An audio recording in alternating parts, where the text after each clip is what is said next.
The approach we are using is simple. What are the binding constraints to someone doing business in Uganda? Mind you, I'm emphasizing the two words, binding constraints. There is a laundry list of issues which people can raise, but there are those 4-5 things. If they are not attended to, it's difficult for someone to succeed in doing business in Uganda.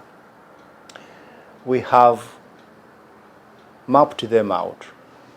Number one is the capital constraint. There are so many Ugandans with good business ideas, with those who are already implementing them, but either they have failed to access capital or they access inappropriate capital, very expensive short-term capital. The second binding constraint is the infrastructure.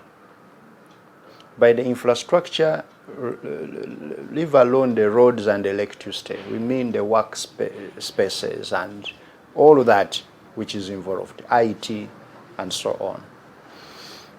The third, we have identified the technology. With the technology, we are meaning the tools, but also the know-how, the expertise to do certain things. Then number 4 is the market access and the ability to sell what you are dealing in. And perhaps the last one is the institutional challenges.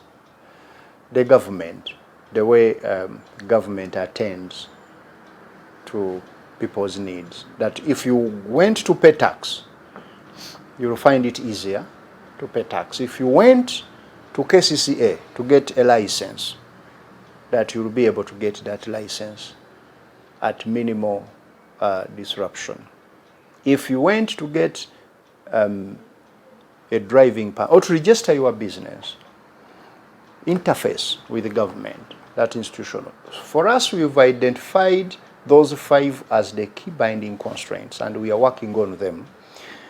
When it comes to capital, for example, out there, in the past 10 years, government has released 8.03 trillion shillings to address the capital challenge.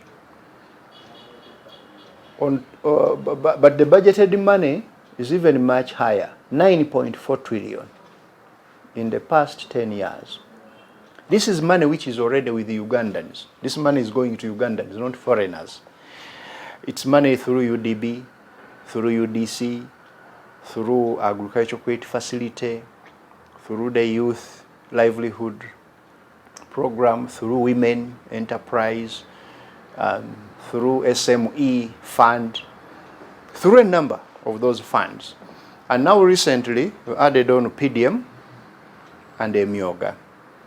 This money is with Ugandans, trying to address the capital aspect. By the way, when we say Uganda is growing at 6.1%, and it's one of the highest in the region and in the world, some people take it for granted because they think it is something which is just happening. No, it's because we are targeting the binding constraints. The second one has been, as I've told you, infrastructure. And it is still a very big challenge, which we are addressing by investing in infrastructure. You can see now Kampala is a construction site in many places. People are inconvenienced because the infrastructure deteriorated in the past. All right, it was neglected, but now we have addressed it.